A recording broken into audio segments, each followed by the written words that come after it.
प्रणाम गुरुजी, सभी दर्शकों को भी मेरा प्रणाम। आप सभी का बहुत-बहुत स्वागत है धर्म मीमांसा पर।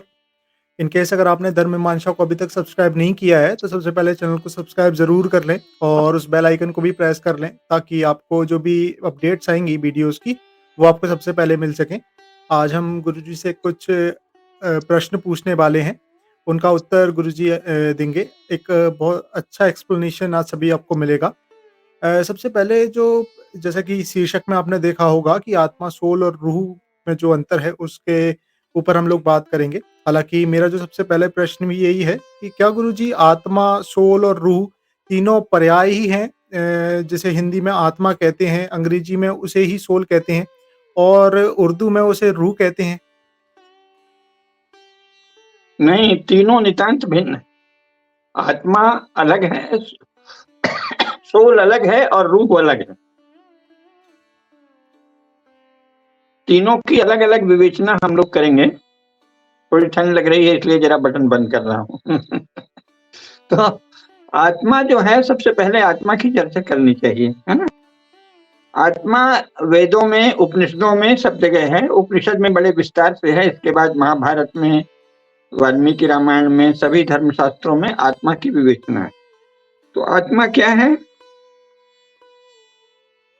देखिए, बृहदारण्यक उपनिषद उसका सबसे महत्वपूर्ण है। बृहदारण्यक उपनिषद में क्या कहा है? ब्रह्म वा इदमग्रासीत् तदात्मनम एव अवेत् अहम ब्रह्म अस्मि इति तस्मात् तत्सर्वम अभवत्। यानी आत्मा और ब्रह्म, इन दोनों शब्दों का मूल उपनिषदों में है। उपनिषद का सबसे प्रसिद्ध कठोपनिषद का वह वाक्य है जिसमें कहा है, आत्मानं रथिनं विद्धि शरीरं रथमेव तु बुद्धिं तु सारथिं विद्धि मनः प्रग्रहमेव च इंद्रियाणि हयानाहुर्विषयान् तेषु गोचरान् आत्मेन्द्रिय मनोयुक्तं भोक्तेत्याहुर्मनीषिणः। इसमें क्या कहा है? आत्मानं रथिनं विद्धि शरीरं रथमेव तु। ये जो शरीर है उसमें रथ का रूपक रचा गया है समझाने के लिए। ये जो शरीर है, इस प्रत्येक व्यक्ति का जो शरीर है वो मानो रथ है। उसको रथ मानो तो समझ में आएगा आगे के उपमानों से, अलंकारों से।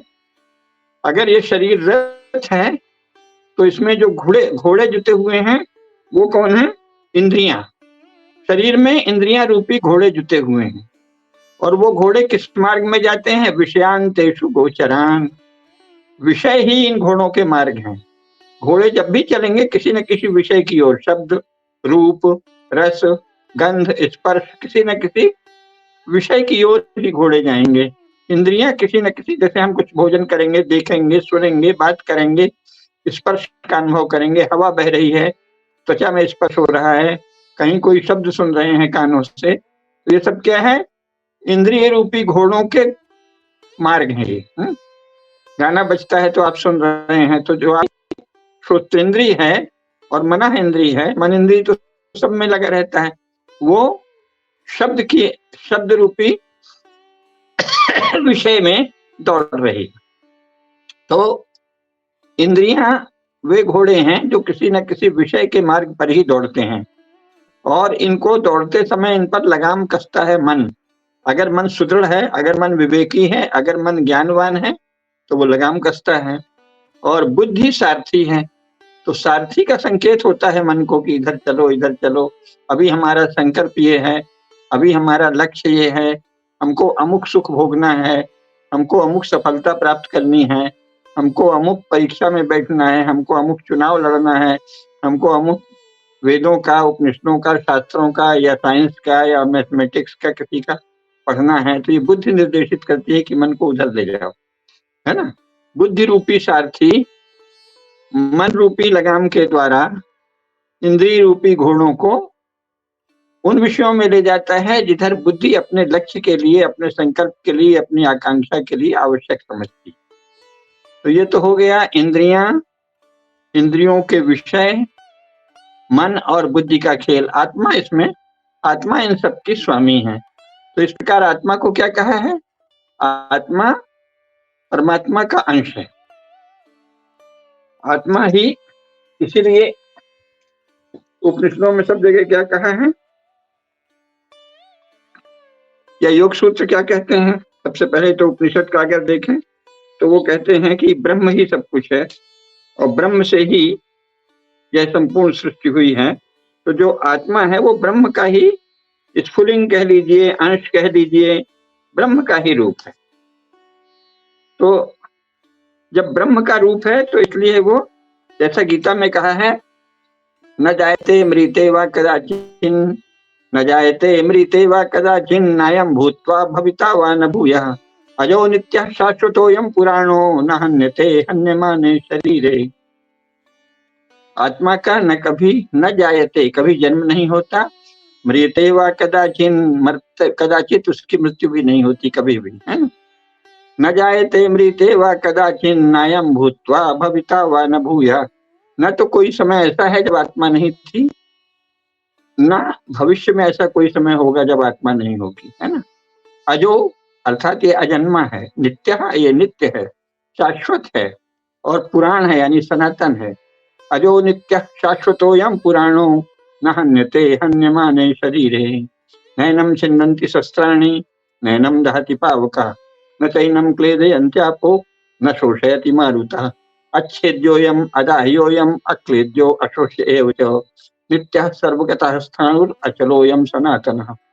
गीता में सार रूप में सभी उपनिषदों का सार बहुत अच्छे से समझा दिया है। ये अज है, नित्य है, पुराण है, सनातन है।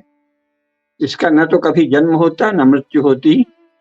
जन्म मृत्यु होती है सूक्ष्म और कारण शरीर के साथ जो संस्कार जाते हैं वो अगले जन्म में जाते हैं, केवल शरीर की मृत्यु होती है।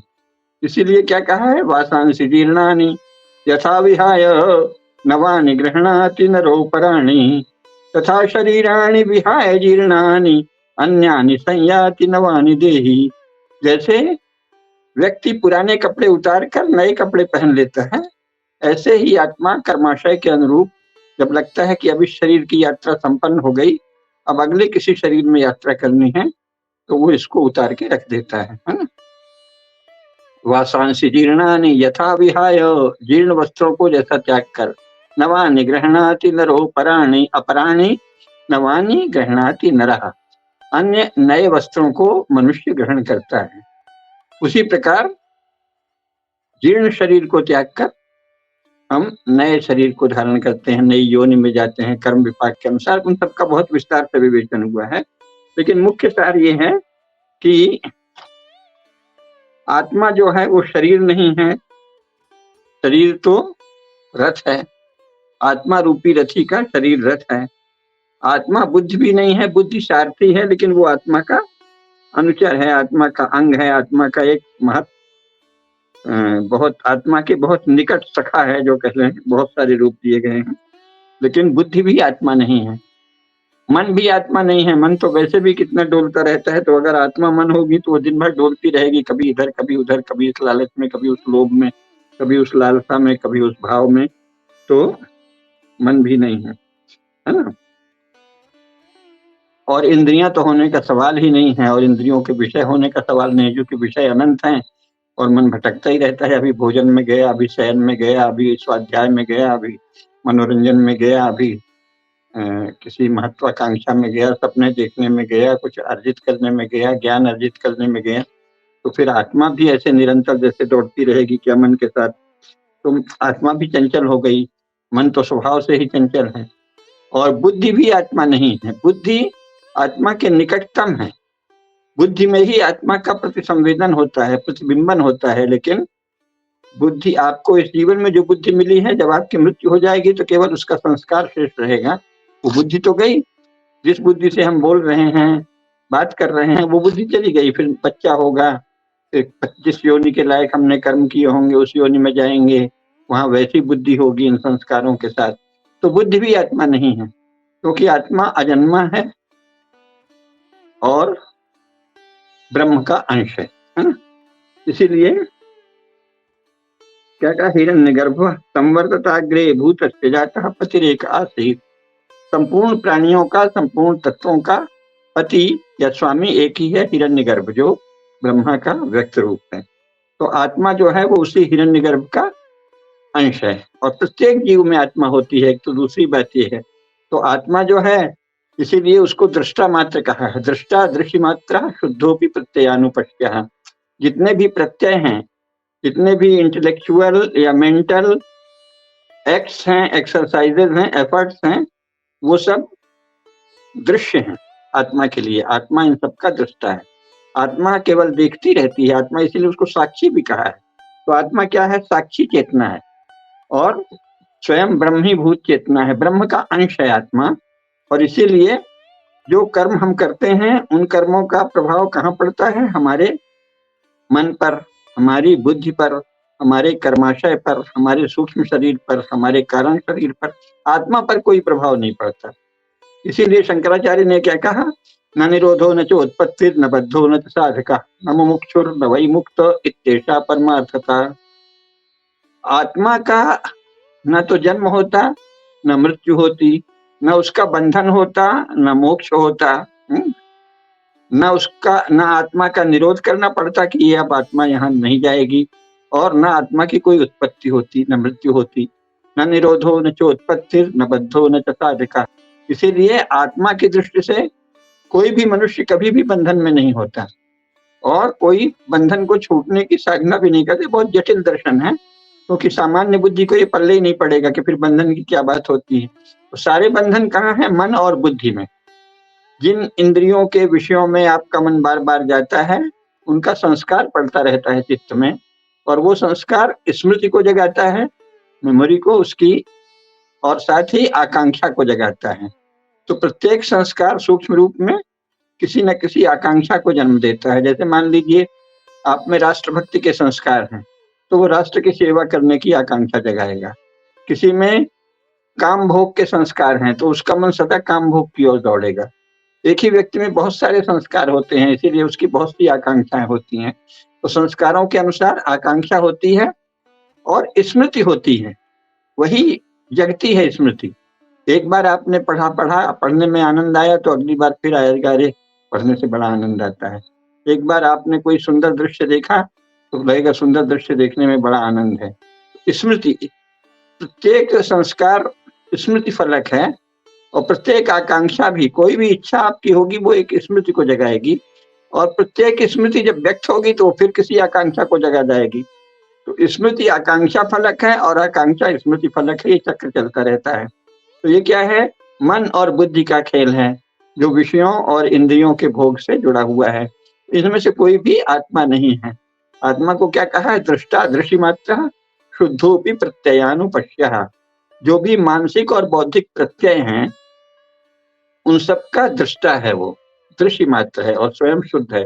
इसलिए न तो आत्मा का जन्म होता, न आत्मा की मृत्यु होती, न आत्मा मलिन होती, न आत्मा बंधन में पड़ती। कहने के लिए कह देते हैं कि उसकी आत्मा बंधन में पड़ी, कोई वो भी अज्ञान से ग्रस्त। नहीं तो आत्मा का बंधन नहीं है, जो भी बंधन है वो आपके चित्त और बुद्धि का है। आपके चित्त और बुद्धि में जो संस्कार आए उसके अनुसार आप जो है उसमें फंसते जाते हैं। फंसते क्या जाते हैं? फंसना कोई जाल तो नहीं है। फिर और लालसा पैदा होती है, फिर और स्मृति जगती है।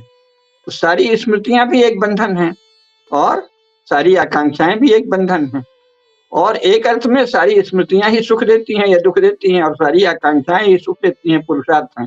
तो जब तक आप, इसीलिए आत्मा का जो विचार है उसको पराविद्या का विचार कहा है।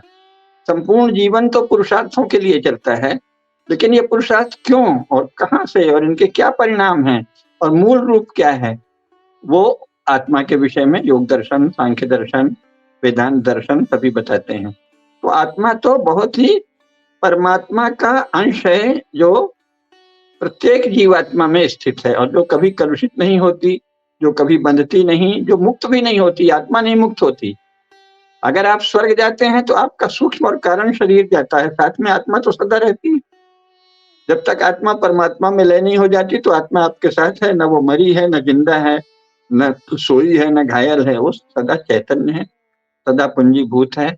और आत्मा के साथ जो सूक्ष्म शरीर है, कारण शरीर है, इसमें आपकी इच्छाएं, स्मृतियां, वासनाएं, कर्माशय, कर्मफल, जो आपने जो कर्म किया है वो अगले जन्म में उसके कुछ फल जाएंगे, वो सब आत्मा के साथ जो सूक्ष्म शरीर और कारण शरीर है उसमें संचित रहते हैं। तो आत्मा का जन्म नहीं होता। जो पुनर्जन्म भी है वो आत्मा का पुनर्जन्म नहीं है, आत्मा के साथ आपके सूक्ष्म और कारण शरीर का पुनर्जन्म। केवल आत्मा तो चिरंतन है, वो तो सदा परमात्मा का अंश है। तो आत्मा का ये अर्थ है। उसी को क्या कहा है, इसीलिए उपनिषद में क्या कहा है, यो अकामो निष्काम आप्तकाम आत्मकामो भवति न तस्य प्राणा उत्क्रामन्ति ब्रह्मैव सन् ब्रह्माप्येति। यानी जो अगर आप कामना रहित हो गए,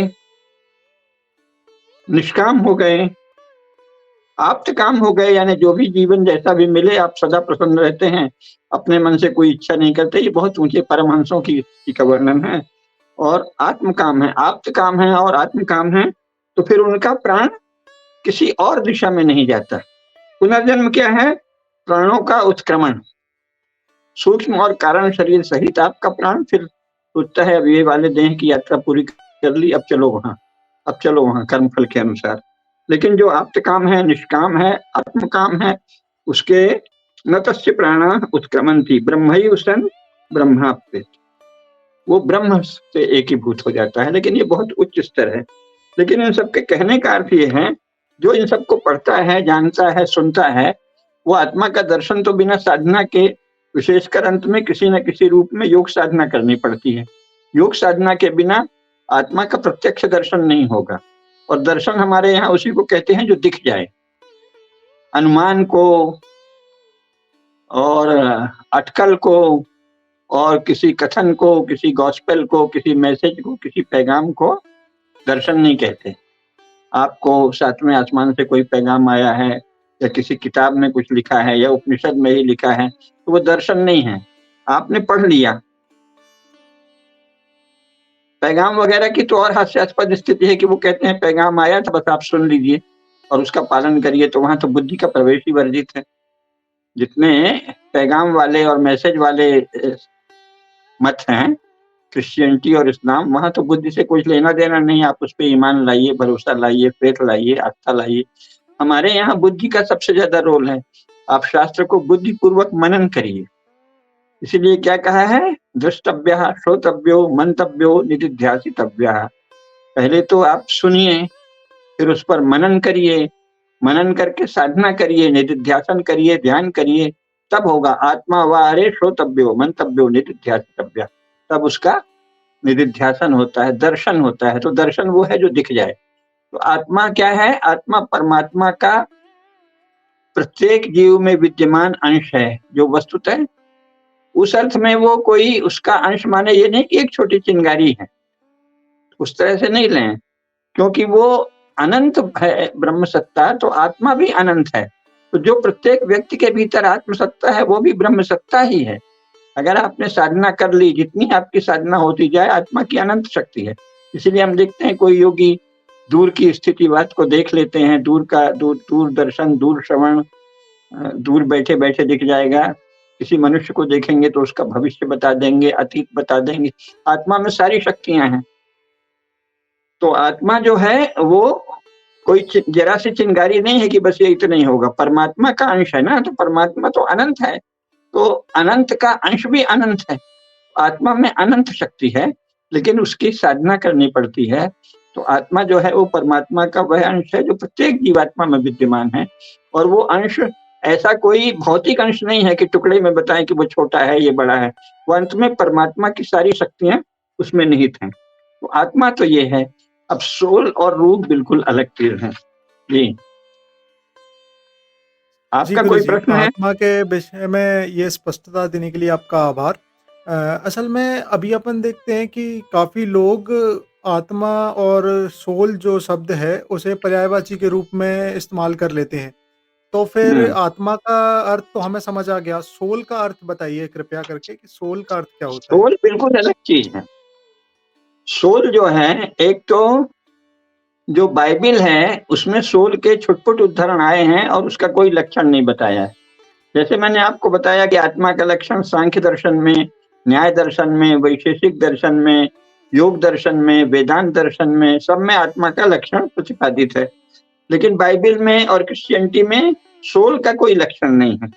अच्छा, मान लीजिए सोल का लक्षण नहीं हो तो भी क्या वो आत्मा के अर्थ में है? तो पहली बात ये है कि सोल जो है, SOUL, सोल, वो परमात्मा का अंश नहीं कही जाती, क्योंकि परमात्मा की धारणा ही क्रिश्चियनिटी में नहीं है। अब ईसाई लोग भारत जैसे संस्कृत से उपजी भाषाओं वाले देश में गलत अनुवाद करके छल करते हैं, तो सोल को आत्मा कर देते हैं, और ईसाइयों के चेले भी वही समझते हैं। भारत में ईसाइयों के चेलों ने अंग्रेजी शब्दकोश में सोल का अर्थ आत्मा कर दिया है। नहीं, सोल का अर्थ आत्मा नहीं होता, सोल का अर्थ सोल ही लिखना चाहिए। कुछ जैसे अंग्रेजी के बहुत से शब्द हमने अपना लिए हैं, उसी प्रकार अंग्रेजी का SOUL, सोल का अर्थ होता है सोल। उसमें कहना चाहिए कि मनुष्य के भीतर सूक्ष्म चेतना के विद्यमान होने की ईसाई धारणा, उसका नाम है सोल। वो ईश्वर का अंश नहीं है, क्योंकि परमात्मा की कोई धारणा क्रिश्चियनिटी में नहीं है, वहां गॉड की धारणा है। और गॉड का अर्थ है कि सातवें आसमान में कोई एक शक्ति बैठी है, जो बाकी सब प्रकृति की शक्तियां भौतिक शक्तियां हैं, गॉड के पास भौतिक शक्ति भी है और एक अभौतिक शक्ति भी है, बस इतना कहा जाता है। लेकिन वो कण कण में व्याप्त नहीं है। परमात्मा हमारे यहाँ कहा है, परमात्मा कौन है? जो कण कण में व्याप्त है, सृष्टि के कण कण में जो सत्ता व्याप्त है। इसीलिए कहा ना, तुझ में, मुझ में, खड़क खम में, सब में वही है। प्रहलाद ने क्या कहा हिरण्यकश्यप से? उन्होंने कहा, कहाँ है तेरा विष्णु, कहाँ है तेरा भगवान? उन्होंने कहा, तुझ में, मुझ में, खड़क खम में, सब में वही है, और वो प्रकट हो गए। हम लोग कहते भी हैं कण कण में भगवान है, हर घट घट में परमात्मा है। तो ईसाइयत और इस्लाम में ये नहीं मानते कि घट घट में परमात्मा है। परमात्मा केवल सातवें आसमान में है। अब क्या हुआ कि कुछ 100 वर्षों तक कई कई जगह देश में टुकड़े टुकड़े में इस्लाम का प्रचार हुआ, और उन्होंने, वो प्रोपेगेंडिस्ट बहुत हैं इस्लाम और ईसाइयत वाले, तो जम के अपना प्रोपेगेंडा किया। सबसे ज्यादा प्रोपेगेंडा 1947 के बाद फिल्म, नाटक आदि के जरिए हुआ। तो कहाँ गीत मुसलमानों ने, या मुसलमानों से प्रभावित लोगों ने गीत ऐसे रच दिए जिससे ईश्वर के विषय में धारणा खंडित हो, भ्रमित हो। इसलिए कहते हैं ऊपर वाले, ऊपर वाला जानकर अनजान है, और गाने बनेंगे ऊपर वाले, ओ ऊपर वाले। तो ये मुस्लिम और ईसाई धारणा है, ईश्वर ऊपर नहीं है। कोई ऐसे देखना है ऊपर वाले, तो ये तो जैसे ही आप ऊपर वाले कहते हैं, आप हिंदू नहीं रह जाते, आपका चित्त ईसाई और मुसलमान हो जाता है, क्योंकि ईश्वर तो यही है, कण कण में है। कहा है ना कि प्रभु व्यापक सर्वत्र समाना, प्रेम ते प्रकट हूं ही मैं जाना। और प्रेम से प्रभु प्रकट है जिमी आगी, कहीं भी प्रकट हो सकते हैं। जैसी आपकी भक्ति हुई, गॉड नहीं प्रकट होता, गॉड आज तक किसी के सामने प्रकट नहीं हुआ, और अल्लाह आज तक किसी के सामने प्रकट नहीं हुआ। लेकिन भगवान तो प्रकट होते हैं, भगवान मानव रूप में भी आते हैं, भक्त को दर्शन भी देते हैं। आप साधना करते हैं तो आपके प्रज्ञा में उनकी दीप्ति आती है, और बाद में फिर आपको प्रत्यक्ष भी दर्शन हो जाता है ना? तो परमात्मा की कोई धारणा इस्लाम और ईसाइयत में नहीं है। तो अभी सोल की आप बात कर रहे थे, तो गॉड जो है वो परमात्मा नहीं है, और गॉड 7th स्काई में, सातवें आसमान में बैठा है, और वो एक ही बार इस सृष्टि को बनाता है। 6 दिन तक क्रिएशन करता है, और फिर 7वें दिन सो जाता है। तो इसलिए हमारे यहाँ सृष्टि को भव सागर कहा है। भव सागर यानी जो निरंतर बन रहा है, ocean of being and becoming, हो रहा है और बन रहा है, वो है भव सागर, भवती। हर क्षण हम बोल रहे हैं, इस समय भी कुछ परिवर्तन हो रहा है, निरंतर शब्द जा रहे हैं चिदाकाश में, उनका असर हो रहा है, जो सुन रहा है उसके चित्त में असर हो रहा है। हर क्षण ये संसार बन रहा है, और हर क्षण कुछ बिगड़ भी रहा है। उसको मार्क्स ने पहले कुछ चीजों में वो प्रभावित था, यहूदी होने के कारण भारतीय चिंतन से परिचित था, तो लेकिन उसको भौतिक रूप दे दिया। Everything is coming into being and going out of being. हर क्षण कुछ अस्तित्व में आ रहा है और कुछ अस्तित्व से बाहर फेंका जा रहा है, तो ये भव सागर है। लेकिन वो कहते हैं 6 दिन तक गॉड ने सृष्टि बनाई और फिर सो गया 7वें दिन, तो वो भूत सागर हो गया। जो चीज बन गई और उसके बाद वैसी ही है, तो भूत अभवत। जो बन गया और अब वो बन नहीं रहा है, वो भूत है। तो ईसाइयों और मुसलमानों के यहाँ भव सागर नहीं है, भूत सागर है। बस एक बार बना दी दुनिया, कायनात, फिर वो चलती रहेगी। हमारे यहाँ क्या है, वो हर क्षण बन रहा है। हर क्षण बनने से आपका कर्म उसे प्रभावित करता है। सत्कर्म से सुख बढ़ेगा, वातावरण सुधरेगा। दुष्कर्म से वातावरण खराब होगा, दुख बढ़ेगा। पर्यावरण प्रदूषण आप करेंगे तो प्रकृति आपको दंड देगी। आप प्रकृति की सेवा करेंगे तो प्रकृति आपको सुख देगी। हर क्षण प्रकृति हर क्षण कुछ न कुछ नया कर रही है, अच्छा या बुरा। आपके कर्मों के अनुसार हर क्षण कुछ न कुछ परिणाम हो रहा है, अच्छा या बुरा। तो गॉड, एक तो जो क्रिश्चियन गॉड है वो सर्वव्यापी नहीं है, और सोल उसका अंश नहीं है, वो बस एक बार सोल बना देता है। अब उस सोल के विषय में भी क्रिश्चियनिटी में कुछ बात ही नहीं है। जैसे वो कहेंगे, स्पिरिट बोलते हैं कई बार, तो कहेंगे कि दो प्रकार की स्पिरिट होती है, एटर्नल स्पिरिट भी बोलते हैं, एटर्नल माइंड भी बोलते हैं, और फिर एक पर्सनल स्पिरिट भी होती। तो आत्मा के विषय में स्पिरिट शब्द का प्रयोग भी आत्मा के अर्थ में नहीं करना चाहिए। स्पिरिट एक तरह की सूक्ष्म भावना है, सूक्ष्म शक्ति है। गॉड कहते हैं कि जिनके पास नेचुरल के अतिरिक्त भी कुछ पावर्स हो, वो गॉड है।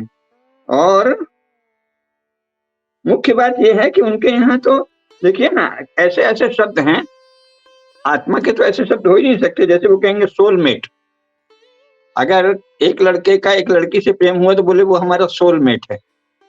अब सोलमेट तो आत्मा का मित्र है, ये तो हिंदी में तो आत्मा अलग है। आत्म का अर्थ होता है अंग्रेजी में आत्म के निकट शब्द सेल्फ, SELF, सेल्फ अलग है, सोल अलग है। आत्म तो हुआ, आत्मा ने पर्सन, तो वो आत्म मित्र हो सकता है, यानी इस सेल्फ का एक अगला सेल्फ दोस्त हो जाए। क्योंकि सेल्फ क्या है? सेल्फ इंद्रियां, शरीर, मन, बुद्धि से बना हुआ एक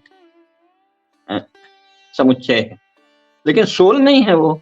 तो सोलमेट, किसी का कोई सोलमेट होना असंभव है, इसलिए कि सोलमेट तो कुछ है ही नहीं है ना। सोल माने आत्मा, सोलमेट अंग्रेजी में तो होता है, लेकिन अगर इसका हिंदी अनुवाद करें कि आत्मसाथी, तो आत्मसाथी क्या होता है? आत्मा तो सबका साथी है, सदा ही है, वो तो परमात्मा का अंश है। तो इसलिए अंग्रेजी में सोलमेट कहते हैं, इसका अर्थ है सोल जो है वो आत्मा नहीं है। इसी प्रकार सोल सिस्टर और सोल ब्रदर शब्द बहुत चलते हैं अंग्रेजी में। अब ये इतने गंदे शब्द हैं। सोल ब्रदर पता है किसे कहते हैं? गोरे लोग जब अफ्रीकियों से दोस्ती करते हैं तो उसे अपना सगा भाई कभी नहीं कहते, कहते ये हमारा सोल ब्रदर है और ये हमारी सोल सिस्टर है। तो वहां सोल ब्रदर और सोल सिस्टर निंदात्मक अर्थ में है, मतलब थोड़ा कमतर।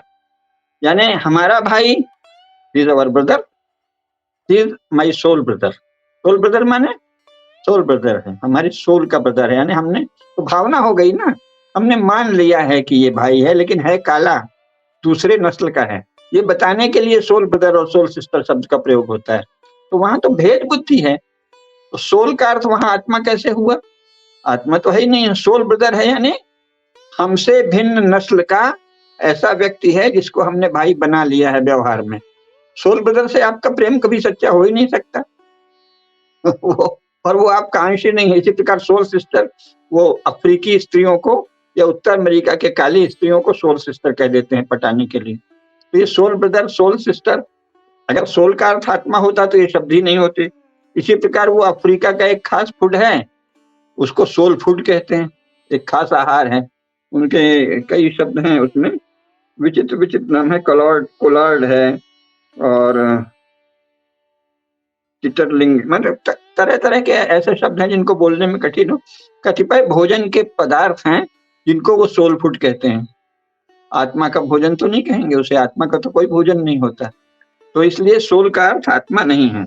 एक और बात है, वो कहेंगे कि उसकी सोल जो है वो तो बहुत ज्यादा पीड़ित है। ये शब्द बहुत चलता है अंग्रेजी में। वो कहेंगे कि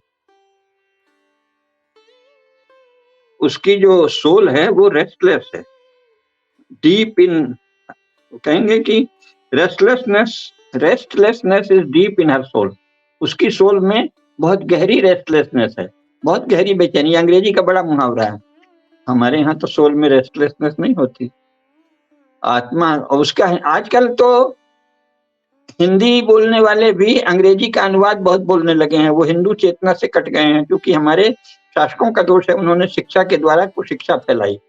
तो वो सीधे जैसे कह देते हैं ऊपर वाला। अब ऊपर वाला कहना तो हिंदू धर्म से च्युत होना है, हिंदू धर्म को नहीं मानना है। ऊपर वाला नहीं है, परमात्मा तो यही है ना। ईश्वरः सर्वभूतानां हृदयेषु तिष्ठति भ्राम्यन् सर्वभूतानि यंत्रारूढ़ानि मायया। गीता क्या कहती है? ईश्वरः सर्वभूतानां हृद्देशे अर्जुन तिष्ठति। हे अर्जुन, समस्त प्राणियों के हृदय देश में ईश्वर है। और आप क्या कहते हैं, ऊपर वाले हो ऊपर वाले, तो आप तो मुसलमान हो गए या ईसाई हो गए। ऊपर वाला कोई नहीं है, सब यही है, आपके हृदय में है, सामने पड़ोसी के हृदय में है, चारों तरफ है व्याप्त है। तो इसी प्रकार ये चल गया है कि बड़ी बेचैन आत्मा है। बेचैन आत्म तो कह सकते हैं, आत्म यानी सेल्फ, लेकिन आत्मा कभी बेचैन नहीं होती, आत्मा सदा आनंद में होती है। आत्मा सदा अनंत आनंद और अनंत चेतना और अनंत प्रकाश का पर्याय होती है। सोल जो है वो रेस्टलेसनेस से फुल होती है, डीप, है ना, रेस्टलेसनेस डीप इन हिज और हर सोल। तो इससे भी सिद्ध होता है कि सोल जो है वो कोई ऐसी चीज है जो स्पिरिट जैसी है, एक तरह की भावना जैसी है, वो आत्मा नहीं है। तो ये जानना चाहिए। इस प्रकार सोल जो है वो आत्मा से नितांत भिन्न है। ठीक है। जी गुरु जी, जैसा कि आपने स्पिरिट और सोल का बोला, उसी प्रकार से एक शब्द और बहुत प्रयोग में लिया जाता है, वो है रूह। तो रूह का भी एक बार अर्थ स्पष्ट कीजिए। हाँ, रूह भी आत्मा नहीं है। रूह में क्या कहते हैं वो, कुरान कहता है, इजरायली लोगों ने मोहम्मद साहब से पूछा कि रूह के बारे में बताओ, क्योंकि इजरायली लोग जो मूल यहूदी थे, जब अरब में जिस समय पैगंबर साहब हुए उस समय उनके चारों तरफ यहूदी बहुत थे, कुछ ईसाई भी थे, लेकिन सबसे ज्यादा यहूदी थे। तो बनी इजराइल उसको कहते हैं, इजराइल के, तब तक उनको बनी इजराइल कहते थे। तो बनी इजराइल एक सूरा ही है, ये पवित्र कुरान शरीफ है, इसमें बनी इजराइल नाम का एक सूरा है। सूरा वो अध्याय को कहते हैं, ये है 17वां सूरा है, यानी 17वां अध्याय है, सूरा बनी इजराइल, है ना। इस सूरा बनी इजराइल में सूत्र है 85वां सूत्र है, 85 वो कहते हैं, वे तुमसे रूह के विषय में पूछते हैं। अल्लाह ने कहा कि ऐ पैगंबर, वो तुमसे रूह के विषय में, कौन, बनी इजराइल, इजराइल के लोग, यहूदी रूह के विषय में पूछते हैं। कह दो, रूह का संबंध तो मेरे रब के हुक्म से है, और रूह का ज्ञान इंसान को कभी नहीं होता। तो ये हमसे एकदम अलग हो गया ना। वो कहते हैं रूह का ज्ञान इंसान को हो ही नहीं सकता। रूह तो ऐसी चीज है जो अल्लाह के हुक्म से चलती है, यानी मनुष्य के क्रियाकलाप से उसका सीधा संबंध है ही नहीं, अल्लाह के हुक्म से। और आप रूह के बारे में जान ही नहीं सकते। तो रूह की कोई परिभाषा कुरान शरीफ में नहीं है, बस इतना कहा है कि रूह के विषय में तुम नहीं जान सकते। दूसरी सबसे महत्वपूर्ण बात यह है कि वो रूह में भेद करते हैं। एक है रूह अल कुदुस यानी पाक या पवित्र रूह, और दूसरा है रूह अल आमीन, है ना।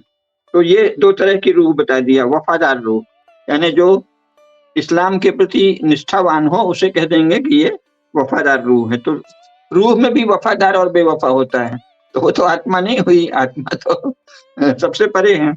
इसके बाद वो फरिश्तों के, कुछ इस्लाम में कुरान शरीफ में तो रूह का कोई विवरण ही नहीं है, लेकिन हदीसों में कहा है कि फरिश्तों के रूह होती है। फिर कहीं कह दिया है कि रूह एक प्रकार का फरिश्ता है जो अल्लाह का पैगाम लाता है, कि इब्राहिम में के पास रूह भी आई थी। दूसरे जिन्न भूत प्रेत को भी वहां रूह कहा जाता है ना। जिन्न एक प्रकार की रूह है, फरिश्ता एक प्रकार की रूह है, तो रूह का विचित्र अर्थ है। इसमें भी सबसे और रूह के लिए बार बार इस्लाम में आता है कि रूह उड़ाई जाती है ना, रूह उड़ती है और उड़ाई जाती है अल्लाह के द्वारा, तो वो उड़ती रहती है। तो आत्मा तो नहीं उड़ती, माने वो आप अपनी जगह हैं और रूह उड़ के आप तक आ गई और उड़ा दी गई, ये है रूह। दूसरा वो कहते हैं कि शिया लोग जो हैं, शिया लोग कहते हैं कि हमारे जो इमाम हैं उनके 5 रूह होती, 5 तो 5 आत्मा तो नहीं होती, तो इसलिए भी रूह का अलग अर्थ है। शिया लोगों के अनुसार साधारण शिया जो है उसके 1 रूह होती है, इमाम के 5 रूह होती है, हर इमाम के 5 रूह होती है। इस प्रकार रूह जो है ये एक ऐसा शब्द है जो एक प्रकार से रोशनी है या सूक्ष्म चेतना है, यहाँ तक तो ठीक है, लेकिन उसमें आत्मा का कोई गुण नहीं है। हर प्राणी के रूह होती है, ये कह दिया।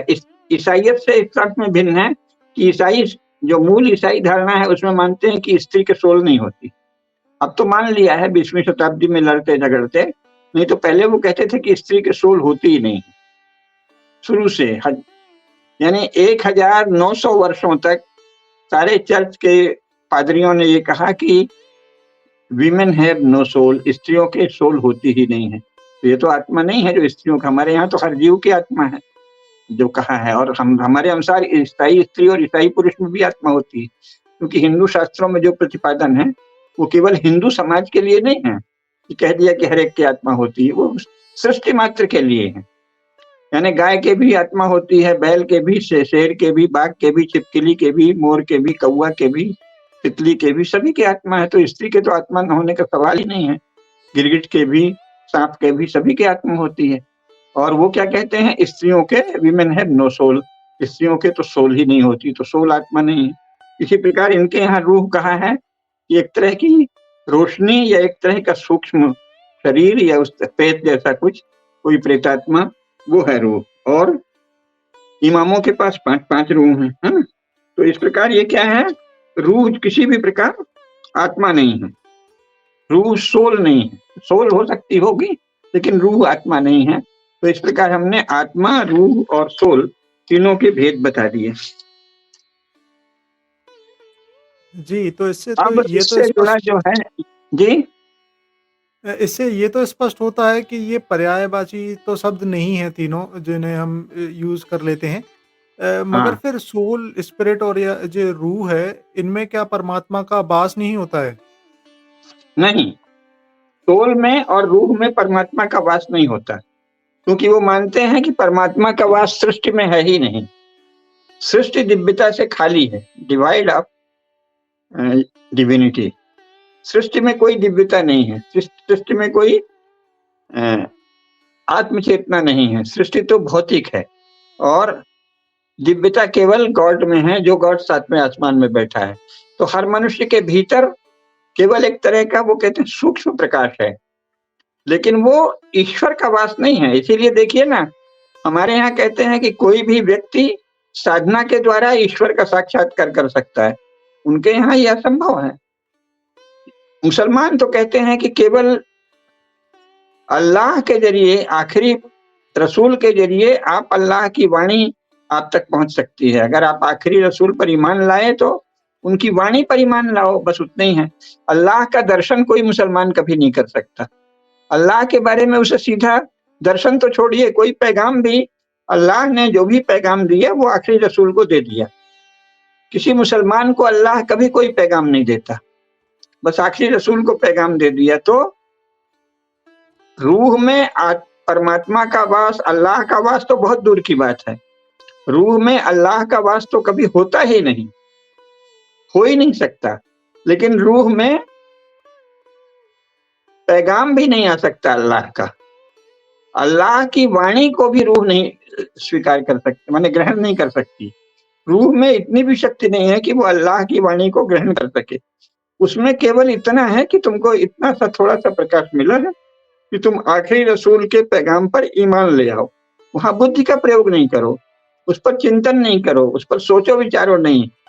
कुरान में जो लिखा है वही सच्चे मोमिन का फर्ज है, और जो उसमें लिखे पे नहीं चलता वो बनावटी है, नकली है, काफिर है, मुशरिक है, मुनाफिकीन है, वो मोमिन नहीं है, सीधा है। उसमें विवेक का कोई स्थान नहीं है और परमात्मा का, परम सत्ता का कोई स्थान नहीं है। आपकी रूह में न तो विवेक है, विवेक की आपको स्वाधीनता नहीं है। आपको सारे तर्क वितर्क करना है इस्लाम की खिदमत में, उससे परे सत्य को जानने की आपको अनुमति नहीं है। और परमात्मा कहाँ, परमात्मा की वाणी भी आप, किसी भी साधारण मोमिन को अल्लाह का पैगाम भी नहीं मिल सकता।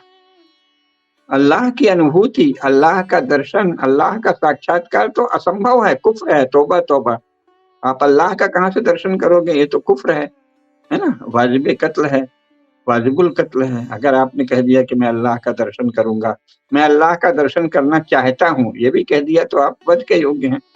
दर्शन तो दूर है, उनकी वाणी भी आप तक नहीं पहुंचेगी। आपको एक ही छूट है, आप ईमान लाएं, जो अल्लाह के आखिरी रसूल हैं उन पर ईमान लाएं। इसी प्रकार क्रिश्चियनिटी में सोल में गॉड्स के कोई, सोल का गॉड से कोई रिश्ता नहीं।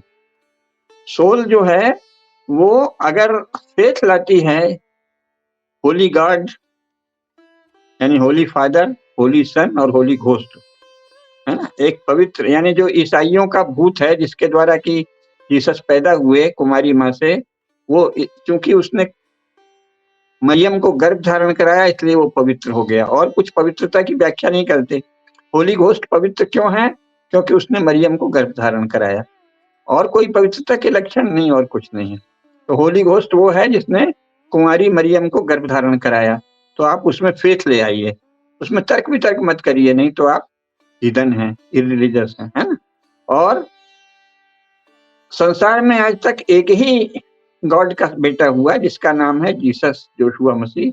इस पर आप फेथ ले आइए, इस पर तर्क मत करिए कि एक ही क्यों हुआ, हम सब क्यों नहीं हैं।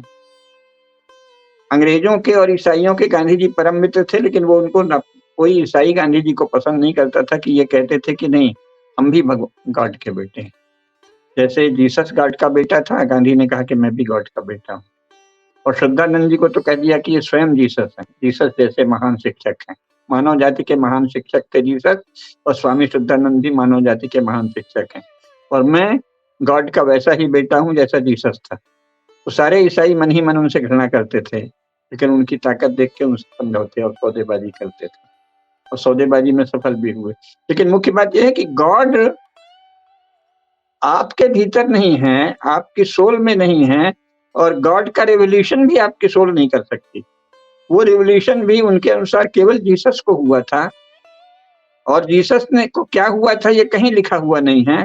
जीसस की मृत्यु के 100 वर्ष बाद पाल नाम के एक यहूदी ने लिखा, और फिर gospel according to Paul, gospel according to Mark, ऐसे करके वो 4 गॉस्पेल हो गई। 4 गप्पियों ने 4 गप्पे मारी, उसी को गॉस्पेल कहते हैं। स्वयं जीसस का को चलते फिरते किसी ने देखा था, इसका कोई गवाह उपलब्ध नहीं। वो कहते हैं कि 12 लोगों ने देखा था, लेकिन 11 दगा कर गए, केवल एक बचा। वो एक का भी कोई विवरण उपलब्ध नहीं है। तो जीसस को इस धरती पर चलते फिरते किसी ने नहीं देखा था, और जीसस ने क्या कहा ये कहीं नहीं है। तो न तो जीसस की वाणी किसी मनुष्य तक सीधे पहुंच सकती, और न गॉड की वाणी, न गॉड का रिवोल्यूशन। कोई साधारण क्या पवित्र से पवित्र क्रिश्चियन को भी गॉड का रिवोल्यूशन नहीं हो सकता, और गॉड का दर्शन तो हो ही नहीं सकता। और सोल में गॉड का सोल से कोई लेना देना नहीं है। गॉड सोल से बहुत दूर है। गॉड 7वें आसमान पर है, सोल यहाँ हर एक के भीतर, हर एक के भीतर नहीं है। अभी तो पुरुषों के भीतर थी। वो जानवरों में सोल नहीं मानते। क्रिश्चियन आज भी जानवरों में सोल नहीं मानते, और मुसलमान भी नहीं मानते। इसीलिए वो बकरा काटते हैं और गाय भी काटते हैं, तो उसमें ये मानते हैं कि इसके तो आत्मा है ही नहीं है, रूह है ही नहीं है, ये तो बेजान पदार्थ हैं। जैसे कुर्सी है, जैसे लकड़ी है, ऐसे ही बकरा है, गाय है, काटो, कुत्ता है। और ईसाई भी यही मानते हैं कि सोल जो है वो तो केवल पुरुषों में है। अब मानने लगे हैं 100 साल से कि स्त्रियों में भी है। क्रिश्चियन स्त्रियों में तो पक्का ही है, बाकी संसार की स्त्रियों में है या नहीं इस पर उनको शंका है। सोल, भगवान का वास सोल में नहीं है, और भगवान का वास रूह में नहीं है। इस प्रकार ये सोल और रूह दोनों ही भगवत्ता से रहित हैं, भगवान से रहित हैं। ये एक सूक्ष्म भौतिक पदार्थ है, बहुत ही सूक्ष्म, है ना, ये जानना चाहिए। इसीलिए कभी भी आत्मा, सोल और रूह तीनों को एक अर्थ में प्रयोग नहीं करना चाहिए। आत्मा अलग है, सोल का यहाँ पर प्रश्न आए तो सोल ही लिखना चाहिए। अगर उसका हिंदी अनुवाद भी करें तो सोल, है ना। और रूह तो बोलना ही नहीं चाहिए हिंदी वालों को, रूह क्या जरूरत है बोलने की, उर्दू की भाषा है। रूह शब्द का प्रयोग ही मत कीजिए, क्योंकि आप उसका अर्थ ही नहीं जानते। आप कौन कह देगा कि मैं इमाम हूँ और मेरे 5 रूह है, आपको पता ही नहीं चलेगा। आपको पता नहीं चलेगा तो वो आपको मार देगा कि मेरे पास 5 रूह है, तुम इससे बात करता है ना। तो ऐसी विचित्र विचित्र बातें हैं। तो हमको इन अपरिचित शब्दों का प्रयोग जब उर्दू में करें तो रूह कहते हैं अपने लिए नहीं, उनके लिए। मुसलमानों के रूह होती है और ईसाइयों के सोल होता है, ये तो कह लें, हिंदुओं का और बाकी जो सनातन धर्मी संपूर्ण विश्व में है, उनके न सोल होता, न रूह होती, उनकी आत्मा होती है। और आत्मा तो परम चैतन्य है, नित्य चैतन्य है, विभु है ना। और उसके तो कितना यश गाया गया है शास्त्रों में, है ना। बहुत लगातार अंतहीन प्रशंसा है, उसको जानना चाहिए। हाँ? थोड़े से अंश अपन चर्चा कर लेते हैं आत्मा को, या अभी छोड़ दें, विषय तो पूरा हो गया। आत्मज्ञान ही ब्रह्म ज्ञान है, और सोल का नॉलेज गॉड का नॉलेज नहीं है, और रूह का ज्ञान, रूह की जानकारी अल्लाह की जानकारी नहीं है, लेकिन आत्मज्ञान ही ब्रह्म ज्ञान है ना। और जीवात्मा, परमात्मा, ब्रह्म, मुख्य तो ब्रह्मन है, संस्कृत में ब्रह्मन और आत्मन, तो आत्मन जो है वो ब्रह्मन ही है, और जब शुद्ध आत्मन होता है तो वो ब्रह्मन ही हो जाता है। और प्रत्येक जीव में आत्मा है। ये सनातन धर्म का, हिंदू धर्म का सार है। और केवल मनुष्यों के रूह है, ये इस्लाम का सार है। और केवल ईसाई पुरुषों के रूह होती है, ये ईसाइयत का सार था। अब 100 साल से उन्होंने स्त्रियों के भी रूह मानना सोल मानना शुरू कर दिया। तो केवल क्रिश्चियन पुरुष और स्त्री के सोल होती है, ये ईसाइयों की मान्यता है। और केवल मनुष्यों के रूह होती है, सब मनुष्यों के, काफिर के भी, मुनाफिकीन के भी, मुशरिक के भी, ये इस्लाम की मान्यता है। और जीव मात्र में आत्मा होती है, और वो तो साक्षात चिन्मय सत्ता है, ये हिंदू धर्म की मान्यता है। इन तीनों के भेद को अच्छी तरह जानना चाहिए। आत्मा और सोल की तुलना करना ऐसा ही है जैसे कि दूध और गधे के मूत्र की तुलना करें, है? या समझ लो कि किसी पवित्र वस्तु की और किसी कपड़े से या किसी और चीज से तुलना करें, दोनों अलग विजातीय पदार्थ हैं। दूध है और बालू है, तो इनकी तुलना थोड़ी होगी, चीज अलग है, कैटेगरी अलग है, श्रेणी अलग है, ये वस्तु अलग है, तो इसको जानना चाहिए। तो आत्मा जो है उसका रूह से या सोल से कोई संबंध नहीं। आत्मा जीव मात्र में होती है, चेतन होती है, अजन्मा होती है। अजो नित्य शाश्वतोयम पुराणो न हन्यते हन्यमाने शरीरे, गीता कहती है ना। ये अज है, अजन्मा है, नित्य है, शाश्वत है, सनातन है। और शरीर तो हन्यमान है, शरीर तो नाशवान है, लेकिन आत्मा अविनाशी। तो ये जानना चाहिए। दूसरे, उसमें निरंतरता है। आत्मा सदा है, ऐसा नहीं है कि आज है कल नहीं रहेगी। सोल और रूह जो है वो निरंतर नहीं है। जैसे अगर कोई मर गया तो सिंगल लाइफ मानते हैं, उसके बाद उसे दफना दिया। तो सिंगल लाइफ में जब सोल को दफना दिया तो वो दफन है, और फिर आज से 10 करोड़ वर्ष बाद प्रलय होगी, तो गॉड जो है वो ट्रम्पेट बजाएंगे या अल्लाह तुरही बजाएंगे। जब तुरही बजेगी या ट्रम्पेट बजेगा गॉड और अल्लाह के द्वारा अलग अलग, तो वो सारी रूह ईसाई गॉड के ट्रम्पेट को सुन के सारे ईसाइयों की सोल अचानक फिर से जीवित हो उठेगी। यानी वो 10 करोड़ वर्ष तक एकदम निष्क्रिय रहेगी, शांत रहेगी, उसकी कोई पहचान ही नहीं रहेगी, पता ही नहीं चलेगा। और रूह भी अल्लाह की तुरही सुनते ही उठ खड़ी होगी, और 10 करोड़ वर्ष तक वो चुपचाप पड़ी रहेगी वहां।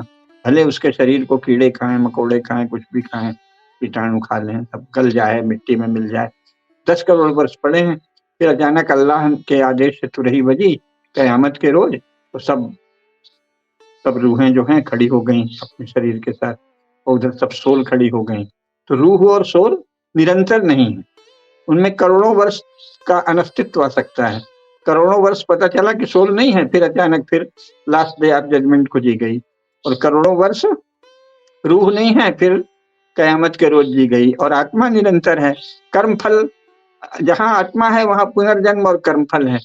अगला शरीर यानी अगला पुनर्जन्म, अगली यात्रा, उसके बाद अगली यात्रा, और वो कैसी होगी, कैसा पुनर्जन्म होगा, जैसे आप कर्म करेंगे। तो आत्मा का पुनर्जन्म होता है और आत्मा कर्मफल की भोक्ता होती है। सोल का कोई पुनर्जन्म नहीं होता और सोल का कर्मफल का भोग नहीं होता। बस गॉड में और गॉड के ओनली बिगॉटन सन में करोड़ों वर्षों में एकमात्र बेटा जो गॉड ने पैदा किया है, जोशुआ मसीह, उस प्रकार सोल में और रूह में न पुनर्जन्म है न कर्मफल है, और आत्मा का पुनर्जन्म है और कर्मफल है। इसमें बहुत अंतर है। जी, जी, इससे तो स्पष्ट होता है कि इन तीनों शब्दों में बहुत अंतर है। इन्हें पर्यायवाची के रूप में तो बिल्कुल भी हमें यूज़ नहीं करना चाहिए। जो भी हम बातें करते हैं रोज़मर्रा के अपने जीवन में। बहुत-बहुत आभार गुरुजी इस एक्सप्लेनेशन के लिए। बहुत-बहुत धन्यवाद। जय हो, जय हो।